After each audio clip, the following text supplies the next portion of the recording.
कर्नाटक सरकार ने 10 दिसंबर को राज्य विधानसभा में Karnataka hate speech and hate crime prevention bill को पेश किया था और इस बिल का उद्देश्य है कि समाज में नफरत फैलाने वाले भाषणों और अपराधों के ऊपर रोक लगाई जा सके और साथ में पीड़ितों को मुआवजा भी दिलाया जा सके। और अगर ये बिल पास होता है तो इसके तहत हेट क्राइम करने वाले व्यक्ति को कम से कम 1 साल से लेकर 7 साल तक की कैद की सजा दी जाएगी और 50,000 रुपए का जुर्माना भी भरना पड़ेगा। और अगर किसी व्यक्ति ने हेट क्राइम को बार बार किया तो उसे 2 साल से लेकर 10 साल तक की कैद की सजा दी जाएगी और 1 लाख रुपए का जुर्माना भी उसे भरना पड़ेगा और साथ में अदालत पीड़ित को अपराध की गंभीरता के आधार पर मुआवजा भी देगी। लेकिन हेट स्पीच का मतलब क्या होता है ये समझना भी आपके लिए जरूरी है। और इस बिल के हिसाब से हेट स्पीच उस बात को कहा गया है जहां कोई व्यक्ति पब्लिक में किसी दूसरे व्यक्ति, ग्रुप, क्लास या कम्युनिटी के खिलाफ कोई ऐसी बात बोलता,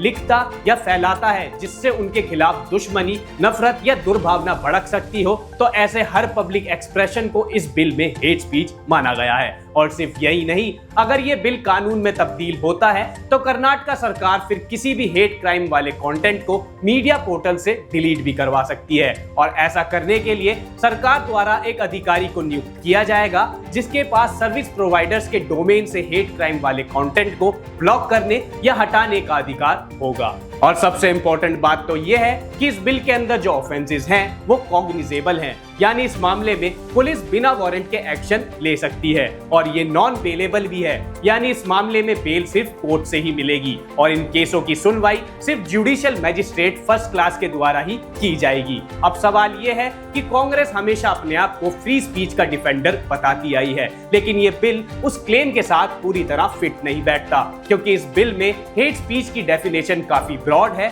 लेकिन क्लियर नहीं। मतलब कौन सी बात हेट स्पीच होगी और कौन सी नहीं, ये बिल्कुल क्लियरली डिफाइन नहीं किया गया है, जिसकी वजह से लोगों के अंदर इस बात का डर बैठ सकता है कि अगर उन्होंने किसी को क्रिटिसाइज किया तो कहीं उस बात की वजह से उन्हें अरेस्ट ना कर लिया जाए। और क्रिटिक्स का कहना है कि ये बिल पुलिस को इतनी पावर देता है कि वो हेट क्राइम करने वाले व्यक्ति को बिना वारंट के अरेस्ट भी कर सकती है और इस मामले में बेल भी सिर्फ जुडिशियल मैजिस्ट्रेट फर्स्ट क्लास द्वारा मिलेगी, जिसकी वजह से लोगों के लिए अरेस्ट होना ही किसी सजा से कम नहीं होगा। और बात सिर्फ यही खत्म नहीं होती क्योंकि इस बिल में यह भी कहा गया है कि अगर इस कानून के तहत अपराध करने वाला शख्स कोई संगठन या संस्थान है तो अपराध के वक्त जो भी लोग उस संगठन या संस्थान को चला रहे थे या उसके किसी कामकाज के लिए जिम्मेदार थे तो उन सबको भी संगठन के साथ दोषी माना जाएगा और उनके खिलाफ कार्रवाई की जाएगी और उसी के अनुसार उन्हें सजा भी दी जाएगी, जिसकी वजह से न्यूज पोर्टल्स, यूट्यूब चैनल्स और डिजिटल मीडिया कंपनीज के ऊपर प्रेशर पड़ सकता है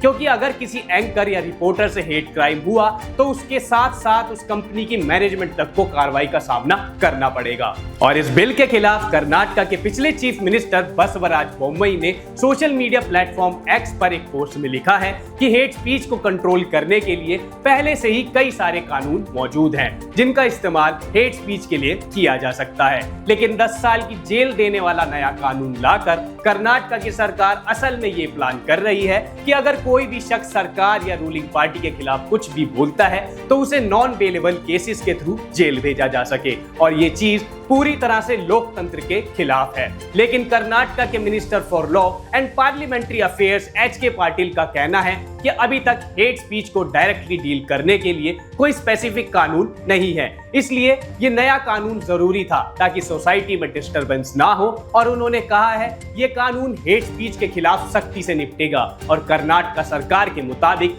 हेट स्पीच वो चीज है जो लोगों के बीच नफरत पैदा करती है या फिर उन्हें भड़काती है, जिसके साथ उन्होंने ये भी क्लियर किया है कि ये कानून बीजेपी के ओपोजिशन लीडर्स को टारगेट करने के लिए नहीं लाया गया है। अगर आपको इस तरह के पॉलिटिकल अपडेट्स देखना पसंद है तो आप हमारे चैनल को फॉलो और सब्सक्राइब जरूर करें।